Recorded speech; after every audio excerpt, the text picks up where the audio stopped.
Welcome back to Cheddar's Opening Bell. It is time for World News and Market, when we bring you the top headlines making waves around the globe. First up, inflation in the Eurozone hit a new record high in August from about a year ago. It increased to 9.1%, the highest level since the formation of the euro. Higher energy prices and increased food costs were the big factors behind the upsurge. Energy prices have increased 38% over the last 12 months, while food inflation, that is currently running at an annual rate of 10.6%. To break this down today, we're joined by Reeve Collins, co-founder of BLOCKv. Reeve, we complain about inflation here all the time. You see numbers like that and you understand. Be careful, about your complaints because it's worse elsewhere. What's your take on this story? Yes, it's kind of troubling that it's taking place on such a global scale. And what's going to happen is we don't see it reducing anytime soon. This war with Russia has really challenged both all of the supply lines, the supply of the food, and mainly oil and energy. So we'll have to see how that's going to continue to impact the Eurozone.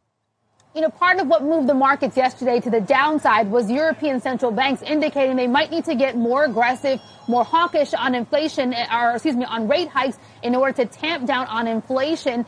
So to that end, I wonder, does this kind of strengthen the case for European central bankers to consider the massive interest rate hikes that they may need to actually tamp this down? Yes, it does. At the end of the day, what they're trying to do is just avoid this global recession that might be taking place in the very near future. And what's most important for the individuals to remember is just be conservative, focus on saving, focus on a long-term financial plan. It's a time for people to focus inward a little bit and realize that they really need to protect themselves, because while the government is doing its best, there's no guarantees that they're going to be able to help much. So it's up for everyone to really just take time to do what they think's best for themselves and their family. 100%. It's a bit of like hunkering down, kind of give yourself a buffer, because the reality is you have banks around the world, the Fed here, central bank in Europe, trying to kind of tamp down on this, but it's been more persistent when it comes to inflation than, everyone kind of gauged or guessed or forecasted for. Speaking of inflation, particularly on the energy sector, 30-something% just in Europe alone, the increase year over year. I want to get your take on this next story about Russia making actually more revenue than ever before. Even with the dip in oil exports, Russia has actually earned on average $20 billion in monthly sales this year, compared with $14.6 billion monthly average in 2021. Russian energy sales, those have actually flourished by finding new buyers, new means of payment, new traders, and new ways of financing exports. Exports of Russian fuel oil now goes to Saudi Arabia and the United Arab Emirates, often stopping in Egypt en route. Your thoughts here, especially in regards to how this revenue impacts Russia's war in Ukraine. The idea was to kind of cut off Russia's war chest, and now we're seeing it's only growing.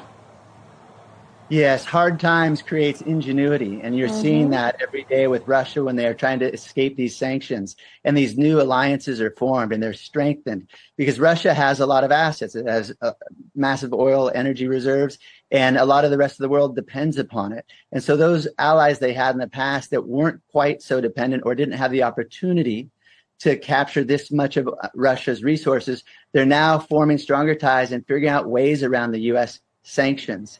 This mixing of oil with Iranian oil so people can't track the provenance is a real issue, and Russia's making more and more revenue from it. And the fact that the ruble is one of the best performing currencies of the year is telling. So are the sanctions working? We're not quite sure yet, but we know they're doing their best to work their way around them. We know at this point the sanctions have effectively, resulted in the UK, names like the UK or countries like the UK and Germany cutting themselves off from Russia and that kind of oil supply. And there's a big question what that means for those countries, come this winter. To that point, what's your outlook on energy markets in the UK and Germany over the next few months? Well, we'll have to see if they're able to hold the line and actually be completely independent from Russian energy. We believe that they will, but it might be hard times for some of the citizens of those countries. This is what Biden keeps saying, is it's time for the populations to dig deep as well to support the cause, which is this war in Ukraine, and how can we help the West prevail there? Yeah, unfortunately, it'll continue to be a wait-and-see game, especially on the war in Ukraine. Want to get your take also on another story that we're following about AI in France. The French government is using artificial intelligence to find thousands of undeclared swimming pools. The system actually uses AI to pick out the outlines of a pool in an aerial image, which are then kind of cross-checked against official property databases. Over 20,000 undeclared pools have already been discovered since officials began using this software in October of last year. Officials have collected close to about $10 million in additional tax revenue from 9 French regions. The software, developed by Google and consulting firm Capgemini, is set to roll out across the country. Do you think we could see this software be used in other cases more broadly? Because it does seem to be effective, at least for now, for the French government, maybe not for the French people. Absolutely. This is a great example of new technology solving age-old problems.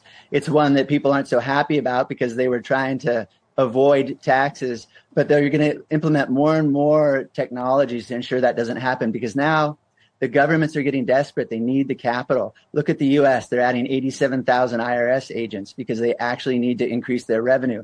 So when countries get desperate measures are taken. And again, the taxes are going to go up for a lot of people. All these loopholes are going to be closed.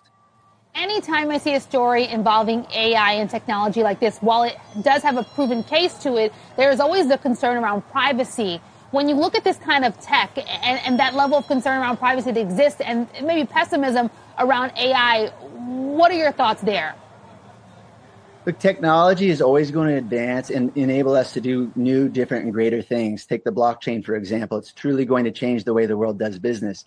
However, technology is just a tool. It's up to the people to use it for good or for bad. So what's the outcome of AI? There's going to be extraordinary benefits from it. But of course, some people are going to use it for negative things. Hopefully, the good outweighs the bad. All right, Reeve, well, don't go anywhere. We're going to take a quick break and then bring you back. Coming up, the U.S. and China's new audit agreement may be saving grace for Chinese companies. More world news and markets when Opening Bell returns.